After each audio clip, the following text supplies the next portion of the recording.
Ngayon pong umaga, magpatuloy tayo sa ating pong Sunday School na pinamagatan nating Knowing Christ. Maaaring ito na yung huling bahagi ng ating pong pagtunghay sa isang napakahalagang paksang ito patungkol sa pagkilala kay Kristo. Nandun tayo sa bahagi na ating pong inilalapat sa buhay natin. Yung mga tangian, mga gawa ng Panginoong Kristo na napag-aralan natin ng maraming mga linggo dito sa ating pong Sunday School. At ito po ay ating binigyan ng mga mahahalagang kaugnayan o ano yung tinatawag na relationship and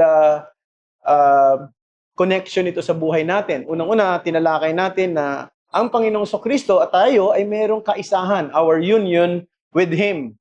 And then, tayo ay dapat maging mga alagad ng Panginoong Kristo, no? Following Him. And then, we look at last time, yung katotohanan tayo ay napatawad sa ating kasalanan, forgiven by Him, at ngayon pong umagang ito ay atin naman tatalakayin, ito na siguro yung huling bahagi, ay to suffer with Him, o ang magdusa na kasama niya, o para sa Kanya. Yung pinaka-main text natin, makikita sa Romans chapter 8, verse 17, at ito mababasa natin, and if children, sabi rito ni Apostle Paul, then heirs, heirs of God, and fellow heirs with Christ, provided we suffer with Him in order that we may also be glorified with Him. So, ilang bagay na binanggit dito ni Apostle Paul. Tayo daw, mga anak ng Diyos. Kung anak tayo ng Diyos, sabihin, tagapagmana tayo ng Diyos. Pero, tagapagmana tayo kasama ng Panginoong Kristo na siyang orihinal, na siyang tagapagmana ng lahat na may kinalaman sa Diyos. Pero sinabi rito, biglang nagkaroon ng parang something like conditional statement. Ano? The conditional statement is, provided we suffer with Him in order that we may also be glorified with Him.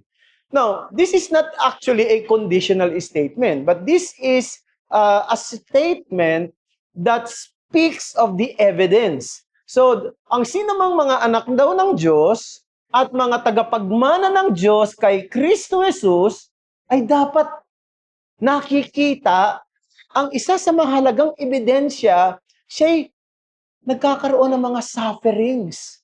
No? Meron pala siyang kinakailangang pagdaanan din ng mga sufferings dito sa mundong ito hanggang sa makarating siya sa kaluwalhatian. So Scripture strongly emphasizes that the path of glory is through sufferings. So, ang totoong anak ng Diyos, ang mga totoong nakatanggap ng kaligtasan, siya ay patungo sa kaluwalhatian. Sa termino na ginagamit ng Pilgrim's Progress, patungo siya sa Celestial City. Patungo siya roon. Pero, yung daan patungo roon, dapat sufferings. No? At ito kasi ay totoo sa ating tagapagligtas na si Jesus. Di ba? Nung pumunta siya rito sa mundo, hindi madali ang buhay na pinagdaanan ni Jesus. Wala nga tayong halos makita na mga incident na parang ang Panginoong Kristo nag-relax, nagsiswimming, no? Nag-excursion, no? Nasa resort. Meron ba tayong nabasang ganon? No? Mula doon sa kanyang pagkabata, makikita natin, iba yung engagement ng Panginoong Kristo, no? Siyempre, sigurado natin, mahirap ang buhay nila economically kasi anak siya ng karpintero. At siya rin naman ay sinabi rin na karpintero rin, no? At siya'y nakatira saan? Sa Galilea, sa Nazareth. At hindi ito isang lugar na parang popular sa maraming magagandang bagay. No, sinasabi pa nga, 'di ba? Ano bang merong maganda diyan sa Nazareth? So, 'yun ang kinalakhan ni Jesus. Bukod doon ay alam natin na nung kanyang kabataan, nai-engage siya sa pakikipag-usap at talastasan, may kinalaman sa salita ng Diyos at pangako ng Mesaya na alam niya na siya yun. At nung nagsimula na siyang magministeryo, makikita natin puro service, preaching, teaching, pagkatapos, 'di ba, engaging with the Pharisees, mga religious leader na puro mga hypocrite at iba pang mga bagay na kanyang na-experience. May mga panahon kinakailangan niyang umalis kagad sa isang lugar sapagkat maaring magiging daan niya ng kaguluhan at marami pang iba. Hanggang sa naranasan niya rin na napagod, no? Naranasan niyang makatulog sa sobrang pagod, nagutom, nauhaw, at marami pang iba.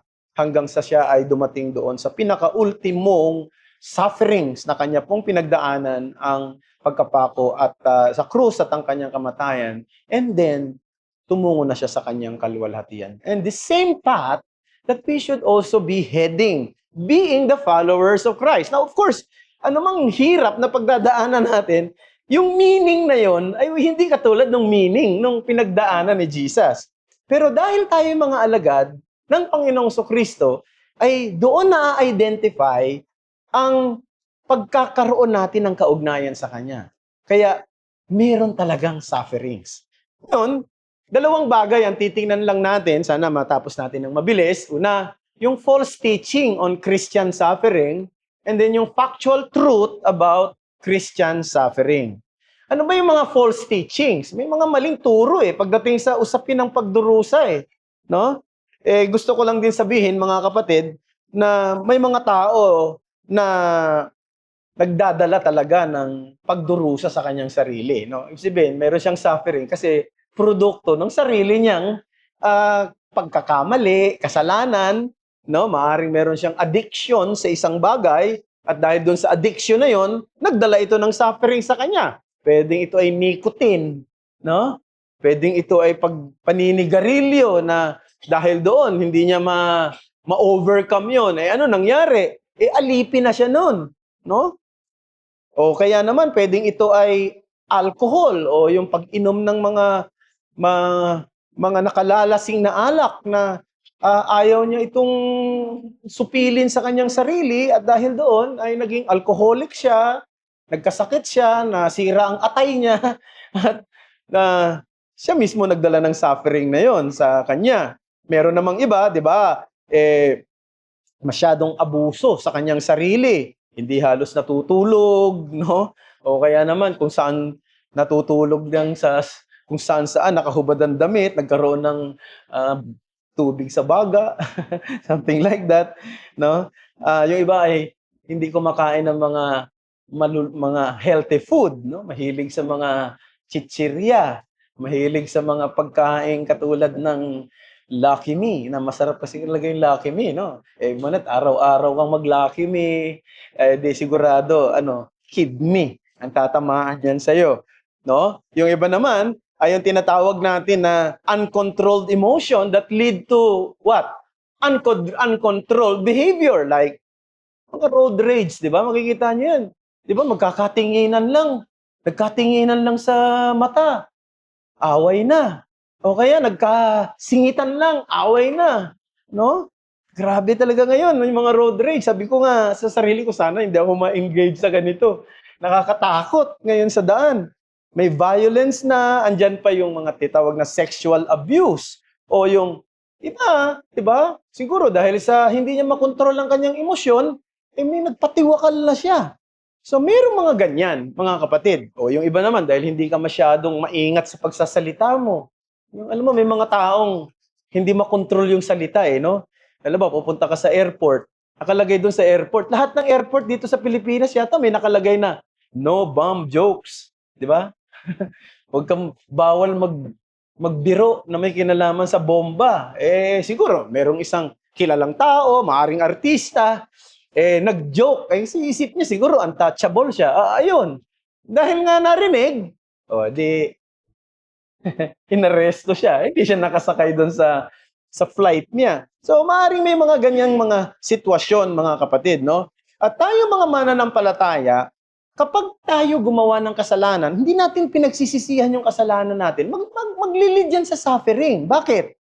Kasi ayaw ng Diyos na ang kanyang mga anak, na ang kanyang mga tinubos, magiging komportable sa kanilang pagsuway.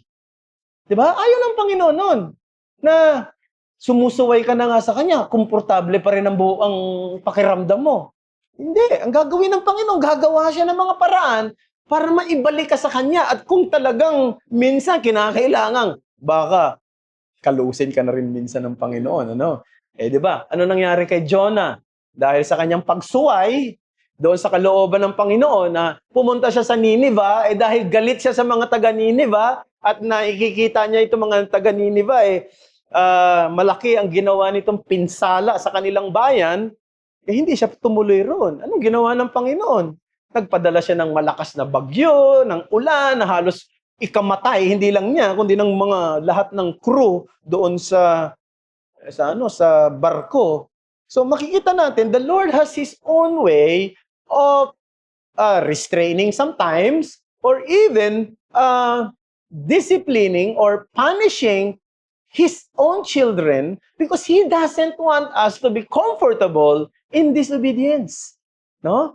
Ngayon, ano naman yung mga false teaching on Christian suffering? Ito yung dalawa lang naman sinamarize ko. Unang-una, yung tinawag kong suffering for believers is not God's will. Marami nagtuturo ng ganyan. Hindi kalooban ng Diyos na tayo mga anak niya ay magdurusa. No? Yung iba pa nga, sabi nila, parang gumagawa pa sila ng mga tawag nito, ng mga, anong tawag niya, ng mga analogy. Di ba? Ikaw nga, yung anak mo, di ba? Pinoproteksyonan mo yan. Inaalagaan mo yan. Ayaw mong maghirap. Yung mga pinaghirapan mo dati, ayaw mong maranasan ng mga anak mo. Di ba? Mas matindi ang Diyos natin sa langit. Ayaw niyang maghirap tayo. Kaya kung at the very beginning, tayo mga Kristiyano, dapat hindi naghihirap. Hindi nagdurusa. So, yan ang isa sa mga problema ng mga nagtuturo ng ganyan ngayon. May mga nagtuturo, pati yung mga sakit daw. Hindi yan galing sa Diyos. Galing yan kay Satanas. No? Yung mga iba't ibang klase ng problema na dumarating sa atin. May ka-fellowship kami dito sa San Pedro na pastor. Yan ang pinaglalaban niya. No? Pero sa tuwing pinapakitaan ko siya ng mga talata, hindi naman niya pinaliliwanag. Sabi pa nga niya sa akin, talaga daw ang tao, no? Mga tao, dapat aabot ka ng 120. Hindi ka dapat, talagang pinaglalaban niya. Sabi ko, bakit mo naman nasabi na kailangang umabot tayo? Pagka hindi ka umabot, mayroong something. Kasi ang kalooban ng Diyos, umabot tayo katulad ni Noah. Ay, ni Noah ba? Sorry. Tama, ni Noah. Sabi ko, pag di ka umabot ng 120, ha? Sa tingin ko, hindi Lagas-lagas na nga yung ano niya dito Pero, Pero sabi niya, aabot daw talaga siya. Kaya medyo doubt siya doon sa mga taong, mga pastor na maagang namatay. Kasi marami sa amin mga maagang namatay, no? Hindi ko nababanggitin ang pangalan, baka nanonood siya ngayon sa atin. Minsan sabi niya sa akin, Pastor, nanonood ako dyan sa mga video mo. Oh, hello. Hello, Brad. Kung sino ka man, hindi ko nababanggitin ang pangalan mo, kilala mo sarili mo. Pero totoo, di ba? Yun ang turo niya sinasabi niya, kinakalat niya sa iba. So, hindi kalooban ng Panginoon na tayo ay may sufferings, no? So, yan ang malungkot. Meron ako narinig na isang account ng isang reform pastor na senior niya patungkol sa isang babae na uma-attend dun sa kanilang church. Yung babaeng yun, galing sa isang congregation na consistently, ang tinuturo daw nung kanilang pastor doon, na it is never God's will for Christians to suffer. Sabi doon. In fact, no, that pastor, nung malaman niya na itong babaeng ito a-attend doon sa church na yon ng isang reform church and reform pastor, dinidiscourage niya. Huwag kang umattend dyan, mababa ang tingin nila sa Diyos. No? Kasi ang tingin nila sa Diyos, mahina.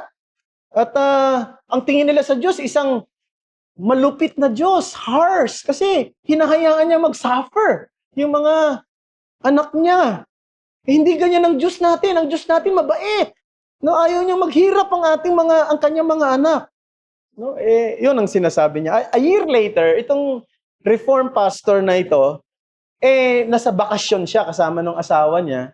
Nagulat siya sapagkat noong naghanap sila ng church kasi nasa bakasyon sila, nag-attend sila. Yung speaker, guest speaker, ay yung mismong pastor na yun hindi siya naniniwala na dapat nagsasuffer ang mga Christian, di daw kalooban ng Diyos. Yun ang nag-preach. No? At sabi niya, nagulat siya, yun pa rin ang kanyang binibigyang diin doon sa pulpito. Pero ito ang problema. Nakaupo siya habang nagpipreach kasi masakit ang likod. Napaka-inconsistent. Kaya, pasensya na, medyo masakit ang likod ko. Kaya, medyo upo lang muna habang Hindi kalooban ng Panginoon na nagsasuffer ang mga Christians, di ba? Naiintindihan niyo? May mga tao na talagang pwede nating sabihin, they are so emphatic with their teaching, and yet, in terms of their life and experience, they cannot prove it. No? No, it's just like, di ba, si John Wimber, na siyang nagpasimula ng paglaganap ng pagtuturo ng tinatawag na third wave theology. Kung narinig na ninyo yan. Yung third wave theology ay kumalat ito noong 90s. No? Yung third wave theology na itong mga evangelical Christian na nagbigay ng mga dati kasi, di ba, ang ano lang yan, evangelical conservative, dumating ang mga charismatic, tapos ang third wave, no, so evangelical, ito yung first wave, the evangelical conservative, and then charismatic, and third wave is evangelical who entertained tinatawag na gifts of the Spirit. Naniniwala sila sa tinatawag na miracle, instant miracle, healing. Talagang kaya bahagi ng ministry yung tinatawag na power encounter. At isa sa nagpasimuno niya ay si John Wimber ng Vineyard Christian Church sa Amerika. At talagang sa kanya, ang testimony niya, ang dami na niyang pinagaling. Ilan na ang mga nabuhay sa mga patay dahil sa kanyang ministeryo. Of course, wala namang pinakitang ebidensya. Salita niya lang yun sa kanyang libro. Nabasa ko mismo yun. Doon sa libro ni Peter Wagner na how can your church remain healthy and not sick? Yan ang pangmagat ng libro eh. Nakita ko doon yung mga paliwanag ni John Wimber. Pero ito si John Wimber, after some years, namatay siya sa cancer. Hindi niya napagaling yung sarili niya. Madami niyang kinlaim na pinagaling niya ng mga tao, pero siya mismo ay hindi napagaling ang sarili niya. Pero ano mo sa Bible, malinaw na marami kong talata na pwedeng basahin, pero wala tayong time ngayon. Halimbawa, si Paul, naalala niyo si Saul na naging mananampalataya na si Saulo, na naging Pablo, anong sinabi ng Panginoong Diyos sa kanya sa pamamagitan ni Ananias? I will show him how much he must suffer for the sake of my name. And then, 2 Corinthians 12:7-9, this is the testimony of Paul. Sabi niya, to keep me from becoming conceited, because of the surpassing greatness of the revelation, a thorn was given me in the flesh, a messenger of Satan to harass me, to keep me from becoming conceited. 3 times I pleaded with the Lord about this, that it should leave me. But he said to me, my grace is sufficient for you, for my power is made perfect in weakness. Therefore I will boast all the more of my weaknesses, so that the power of Christ may rest upon me. So, what can you say about Paul? Is Paul living not according to God's will? No? Nung nagpe-pray siya 3 times, alisin mo naman itong tinik sa laman na ito. 3 beses si Apostol Pablo nagpe-pray. Hindi tinutugon ng Panginoon. Mahina ang pananampalataya. No? Anong sagot ng Panginoon? Ang biyaya ko'y sapat para sa iyo at para sa pangangailangan mo, sapagkat ang aking kapangyarihan ay nagiging sakdal sa iyong kahinaan. Kita nyo, mga kapatid. Pangalawa, suffering is always due to lack of faith. Yan ang mga madalas natin ding naririnig. We often hear that a lack of faith is the reason we do not experience joy, prosperity, and success in life. Some even appeal to Mark 11:23-24. Di ba may nabasa nyo doon yung, hindi ko nababasahin kasi mauubos lang yung oras natin, Panginoong Kristo, di ba, sinabi niya doon sa mga pinangangaralan niya, sabi niya, alam niyo, kung may pananampalataya kayo, kahit na yung bundok, ay kaya niyong palipatin sa dagat. No? Paano natin intindihin yun? Yung passage na yun. Kaya tayo daw bundok kaya mo palipatin sa dagat. Mark 11:23-24. Ngayon, ang tanong, talaga bang literal na bundok yung tinutukoy ni Jesus Christ na kaya mong palipatin? Kasi wala pa naman akong narinig na balita na isang bundok lumipat sa dagat dahil may nag-pray. In the history of the world, in the history of, di ba, of Christendom, na merong isang pastor o sino man, o mga Christian, group of Christian, they pray na alisin yung, di ba, lipat natin sa dagat. O, nung panahon na pumutok yung Mount Pinatubo, marami nag-pray, pero wala akong nakitang lumipat ito sa dagat. Wala namang gano'n, di ba? So, yun ba ay literal? I believe, hindi. I believe na pag tinabanggit ang salitang bundok doon, is often na nagsisimbolize sa tinatawag na insurmountable obstacles. May mga obstacles sa buhay natin, di ba? Na para bang insurmountable, para ang hirap alisin. No? Pero, pwedeng mangyari sa kapangyarihan ng Panginoon ay mawala ang lahat ng, ma-overcome natin ang lahat ng ito. Sa Zechariah chapter 4 verse 7, may binanggit doon na great mountain na nagre-represent ng massive difficulty that God can only remove. No? At yung salitang, kung may pananampalataya ka ngayon, tatanggapin mo yon, dapat i-interpret natin yon in the light of other passages. Kasi, kung may pananampalataya ka ngayon, tatanggapin mo kung ano yung meron. So, yun na ba talaga yon? Nananampalataya ako na ngayong oras na ito, darating itong aking, I claim it and I'll have it. No? Something like that. We have to interpret that in the light of other passages. Sapagkat may nakalagay sa ibang bahagi ng salita ng Diyos. Halimbawa, 1 John chapter 5 verse 14 na meron daw tayong kumpiyansa sa ating panalangin na kung tayo ay hihingi sa Kanya ayon sa Kanyang kalooban, mangyayari. Ang ibig sabihin, we have to interpret mga passages na yan in the light of the greater passage or the so-called mas malinaw. Kaya nga, obscure passages. Di ba? Isa sa mga tinatawag nating mahalagang prinsipyo ng hermeneutics, obscure passages should be governed by clear passages. No? So, ang point ko rito, mga kapatid, true faith is not about commanding outcomes based on personal desires, but about trusting God to accomplish His purposes even when those purposes includes trials. No? So, yan ang dapat natin tanong. Let's go to the second one. No? Mabilis natin kasi mabilis ang oras. Okay. The factual truth about Christian suffering. I have 4 things to say about this. First of all, bakit ba merong sufferings? Bakit kinakailangan pa nga na tayo bilang Kristiyano na may kaugnayan kay Kristo, na nampalataya kay Kristo, dumaan sa mga sufferings? Minsan, sinasabi nga natin, what's the point? Tama rin naman minsan yung logic ng iba.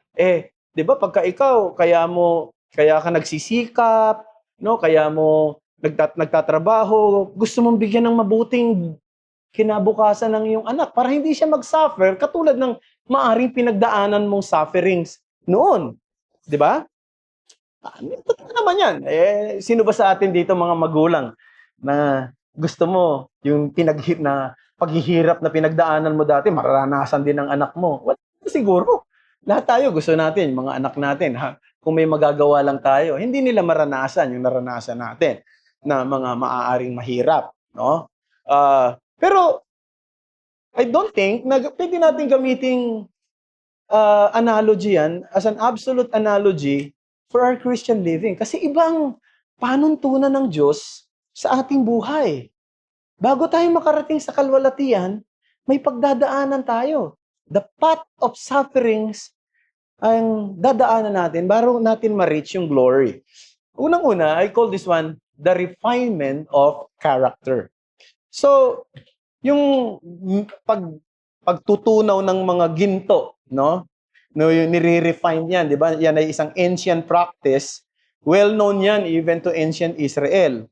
Yung mga unrefined metal, nilalagay yan sa isang pugon hanggang sa ito ay matunaw. At magiging madali na maalis yung mga impurities noon. Kaya may pinadadaan siya sa pugon para matanggal yung mga impurities.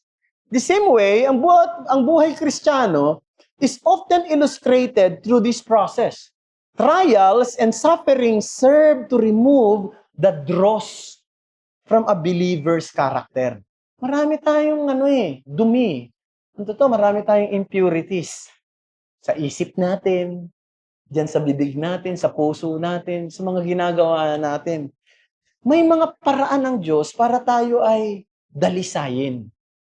At isa sa mga paraan niya ay yung tinatawag na trials, testing, and sufferings. Inamin niya ni Job eh. Sabi niya,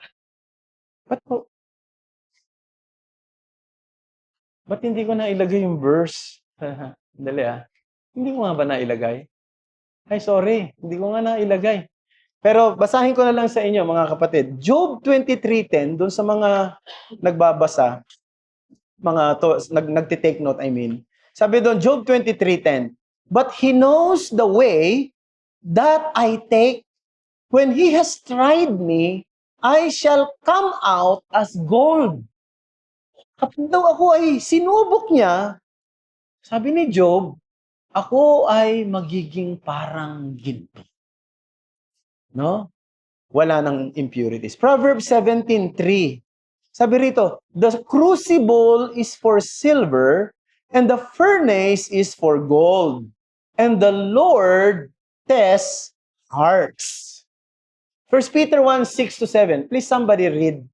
Unang Pedro, Kapitulo 1, talatang 6 hanggang 7 sa Tagalog. Meron bang pwedeng bumasa? Unang Pedro, Kapitulo 1, talatang 6 hanggang 7. Pakibasa po. 1 Peter 1:6-7. Sige, unahan na.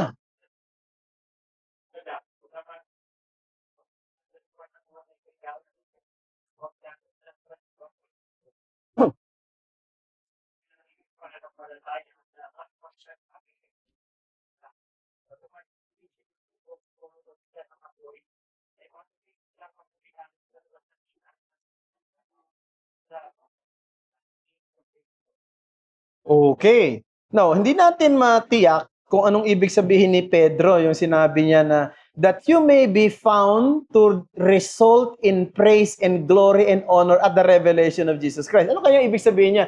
Dadaan daw tayo sa mga pagsubok, na tulad sa isang ginto na dumadaan sa mga apoy, no? Para daw, sabi rito, ay maibigay di ba? Magresulta sa papuri, kaluwalhatian at karangalan sa kapahayagan ng Panginoong Kristo. Ang ibig sabihin kaya ni Pedro nun? Ang ibig sabihin ni Pedro ay para mabigyan ng karangalan ang mga taong ang pananampalataya ay totoo, no? Maybe he's thinking of the praise and honor the Lord will give to those whose faith is proven genuine, or whether it is we who will give praise and honor to Christ. Either way, it is the Lord who is glorified. So the point is this, brethren, God did not send trials to knock us down, but to build us up. Sabi ng isang comment ng isang New Testament ng isang Bible scholar, ang pangalan si Derek Kidner, trials are not for finding a person out, but for sorting him. Ang ganda, no? Now, let's go to another thing. Refinement of character and then redirection to future glory. Now, how easily we become too attached in this present age? Na napakadali lang ma-attach tayo sa mundong ito, mga kapatid, Lalo na, when everything is going well. Halimbawa, wala kang problema, alam mo, okay ka physically, malusog ka, no? Hindi ka nagkakaroon ng mga matitinding sakit. Tapos, financially, okay ka naman. Maganda yung mga, yung mga trabaho mo, maganda kita mo, nabibili mo yung gusto mo, at walang nakakadisturbo doon sa comfort mo na nararanasan. mukhang ideal yung life mo, ang dali ma-attach sa mundong ito.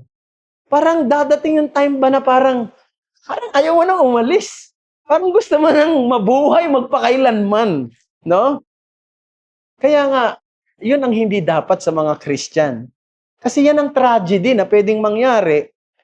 Sabi ng Panginoong Diyos sa atin, huwag nating mahalin ang sanlibutang ito. Sapagkat kapag minahal natin ang sanlibutang ito, di ba, ang pagmamahal ng Ama ay wala sa atin. Love for the world hinders even our growth in faith. And trying to love the world while also growing in the likeness of Jesus Christ ay parang ganito. Gusto mo, mahal mo yung mga bagay ng mundo, mga bagay ng sanlibutan. Tapos gusto mo, lumalago ka rin kay Kristo. Ang hirap nun, mga kapatid. Parang naranasan nyo na bang mag-drive na naka-handbrake? Ha? Ha? Ano mangyayari? Meron akong, nakilalang ganyan, no? Nagda-drive sa SLEX, naka-handbrake. Umuusok na. Hindi niya alam. Hindi lang naka-handbrake kasi siya. So, anong posible mangyari? Di ba? Hirapan yung makina. O, later on, iri ka na talaga. So, same also is true. You want to love the world and everything in this world. And then you want to grow in Christ. And then you want, ganun lang yan. Para kang nagda-drive ng sasakyang naka-handbrake. No? Kasi ang kamunduhan ay pwedeng mag-dim, no? Maglagay ng ang Tagalog ba yan? Magpalabo ng ating vision sa greater realities we have in Christ. Scripture reminds us that we are not merely inhabitants of this world, but heirs of something far better. Look at Romans 8:17. Rito yung mga verses na nilalagay ko, no? Yung Romans 8:17, yun yung ating primary verse, di ba? Yung ating key verse kanina, sabi doon, we are heirs of God and fellow heirs with Christ, provided we suffer with Him in order that we may also glorify with Him. So suffering is the way to express that we are indeed God heirs. Co-heirs of Christ. 2 Corinthians 4:17-18. Sorry, may mga verses dito na hindi ko na ilagay eh. Sabi, for this light momentary affliction is preparing for us an eternal weight of glory. Ayoko namang gawing parang, tawag nito, excuse na may nangyari sa amin ng Friday, kaya siguro nawawala pa ako sa sarili. Di ko na ilagay yung mga verses. Pero, maring talaga na overlook ko, 2 Corinthians 4:17-18. And then, I would like to ask somebody to please read Romans 8:18 sa Tagalog, Romans 8:18. Then 2 Corinthians 4:17-18, basahin ko. For this light momentary affliction is preparing for us an eternal weight of glory beyond all comparison. As we look not on the things that are seen, but to things that are unseen. For the things that are seen are transient, but the things that are unseen are eternal. So, anong sinasabi ni Paul? Yung mga nararanasan natin, momentary affliction eh. Momentary affliction na naghahanda daw sa atin sa eternal weight of glory. Alam nyo, ang madalas na illustration natin, na mabanggit ko na yan sa inyo rito, pag merong ginagawang, di ba, pag may ginagawang kalsada ngayon, nagkukos ng traffic. Kasi ginagawa yung kalsada, pinagaganda, pinaluluwag. Pero ang isipin mo, pagkatapos magawa ito, mapaluwag ito, magiging mas maginhawa. Yun ang sinasabi ni Paul, na yung bawat mga karanasan daw natin ngayon, momentary and light affliction. Pag sinabi mong light, magaang. Paano magiging magaang? Tignan mo kung ano yung resulta. Ang resulta ay higit na maganda. kaysa sa pangkasalukuyang nararanasan mo. Romans 8:18, pakibasa. Sige.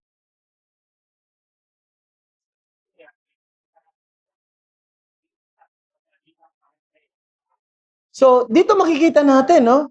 Sinabi ito mismo sino? Sino ang nagsabi? Si Paul.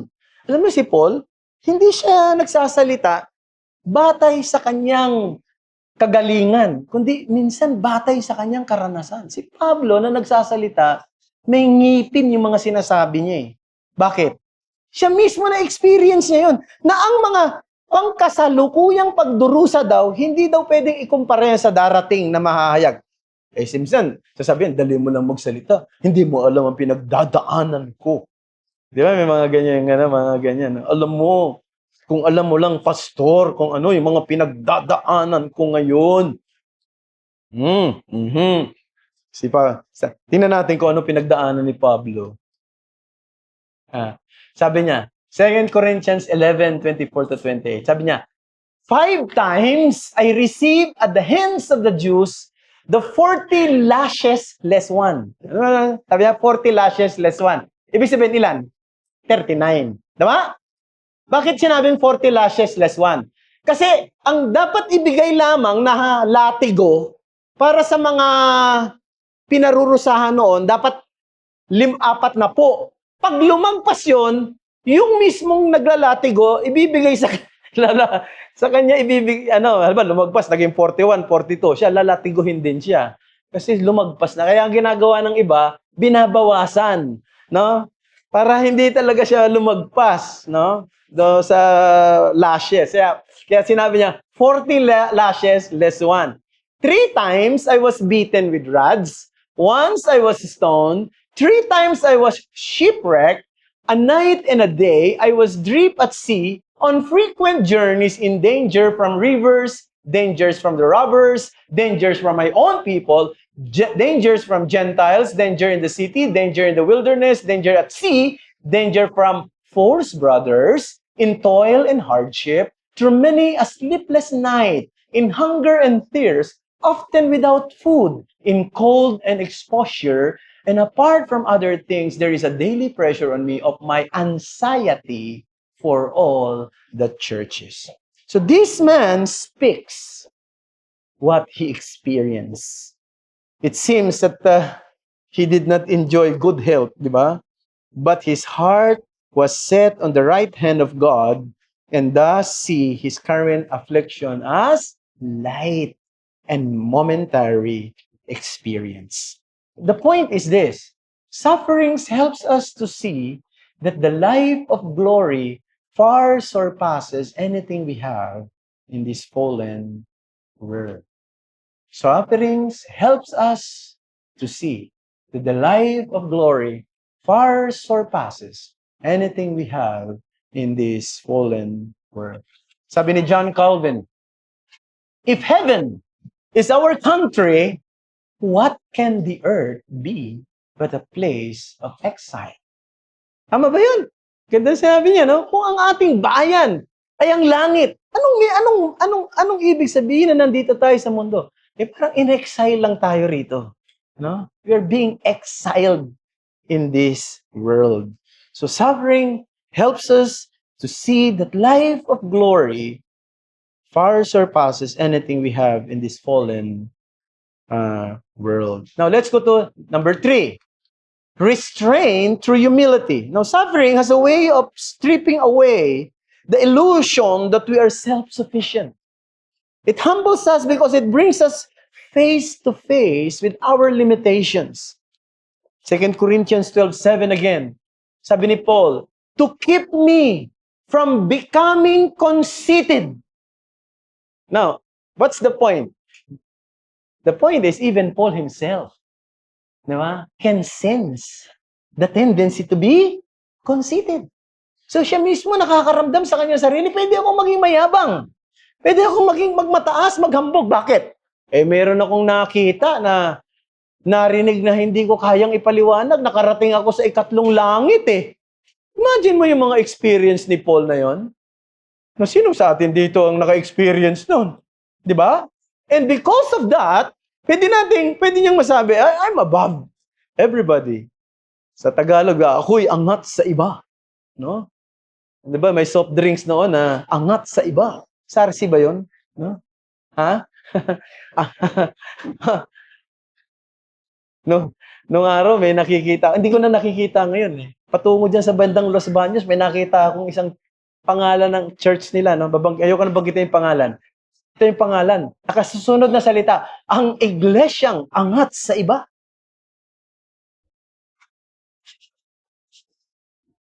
Grabe, no? Tindi. Si Paul, sabi niya, to keep me from becoming conceited, because of the surpassing greatness of the revelation, a thorn was given in the flesh. A messenger of Satan to harass me, to keep me from becoming conceited. Nakita niyo mga kapatid? Merong isang lalaki. Ang pangalan niya ay John. Tago na lang natin sa pangalang John. Hindi yan si John Albert. No? May pa John pa ba rito? May John pa ba rito? Sina? John Sear. Hindi yan si John Sear. No? Nasa pangalan niya John. Pero hindi yan ang tunay niyang pangalan. Sabi, ito si John, nakaranas siya ng painful shock of financial loss before he realized that his priorities was misplaced. Kasi, nagpo-profess siyang Kristiyano, pero yung commitment niya napakababaw. No? Halos nga hindi na nga siya nakaka-attend ng worship service kasi lagi siya nag-overtime kasi gusto niyang kumita ng pera. Alam niyo kung bakit? Kasi mahilig siya sa gadget. At ang isa pa sa kinahiligan niya ay pagandahin ang kanyang kotse. At yung kotse na gusto niya yung stereo ng kanyang kotse talagang maganda. Bumibili siya ng mga parts, ng mga mamahaling bahag na ilalagay niya doon sa stereo niya kasi gustong-gusto niyang pagandahin yung kanyang dashboard. May mga ganun, di ba? Yung dashboard talagang nag-i-install siya ng mga expensive stereo equipment.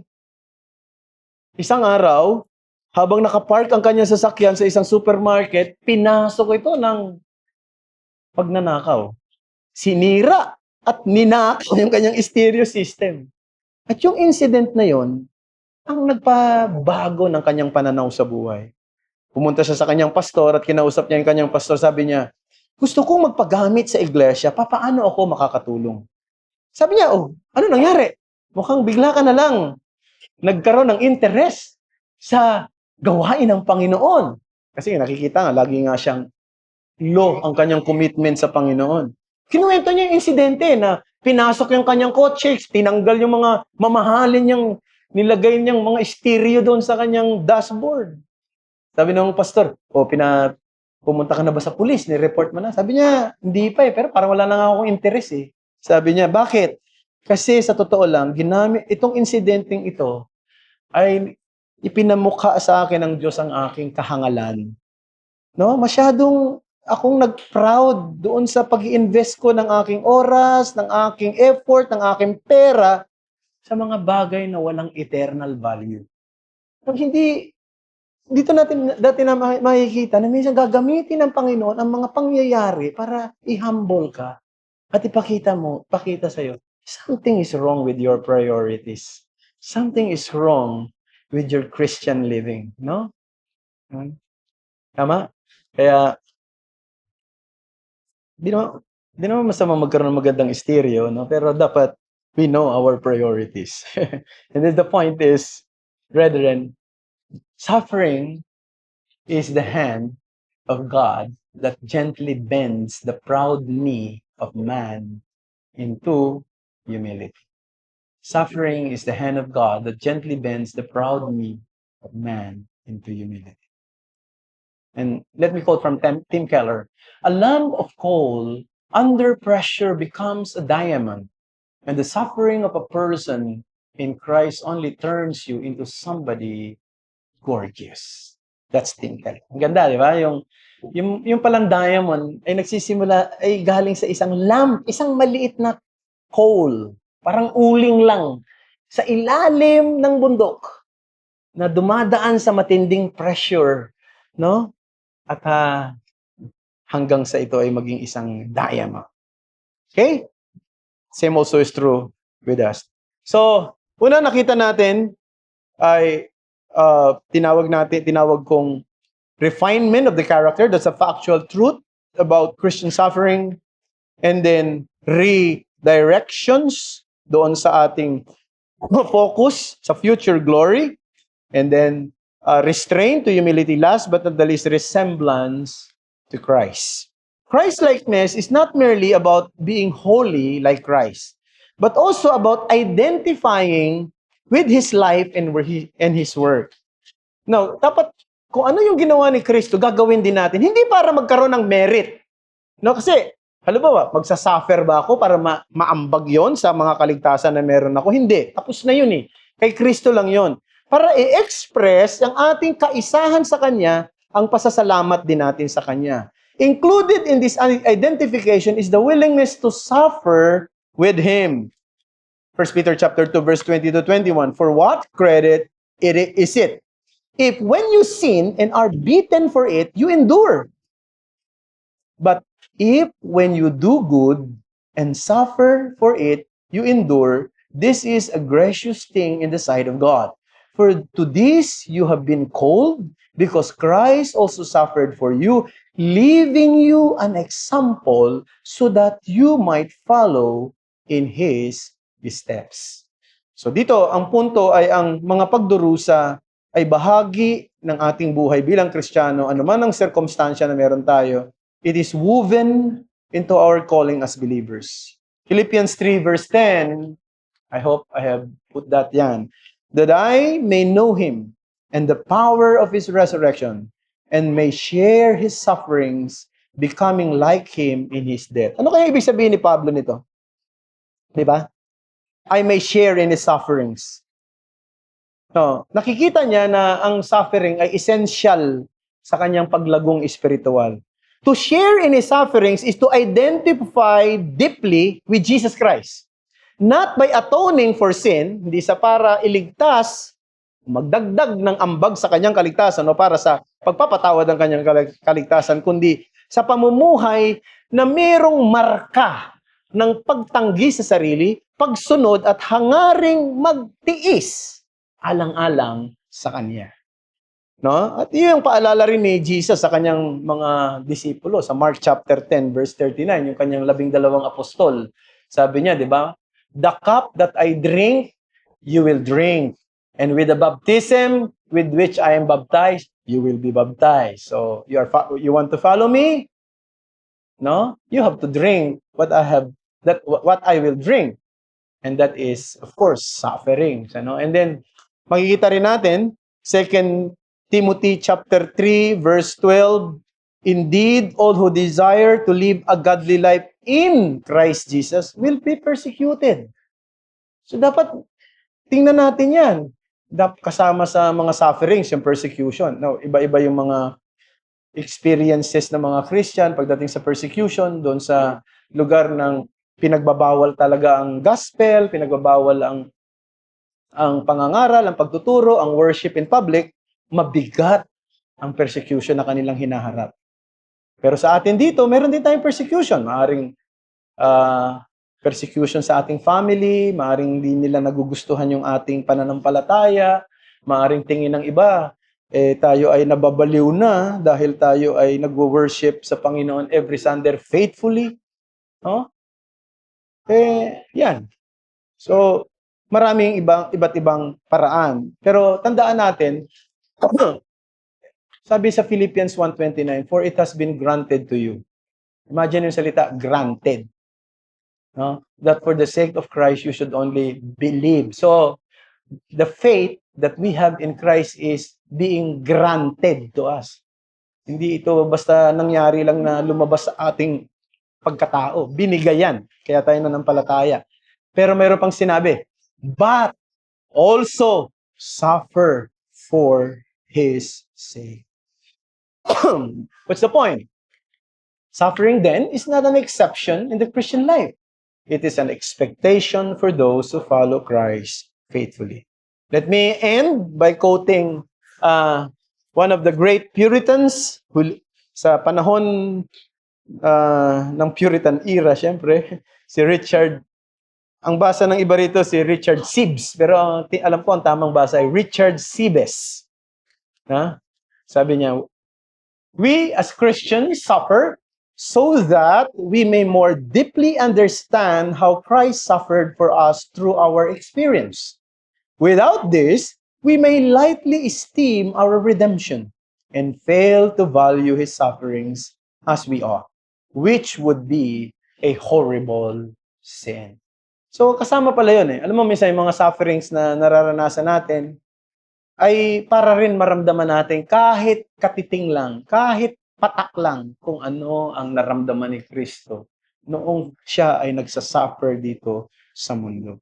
Kasi kung walang suffering, hindi magiging malalim sa puso natin yung redemption na ginawa ni Christ para sa atin. At yung kung hindi ito malalim, kung sabi ni Richard Sibbes, this is an horrible sin.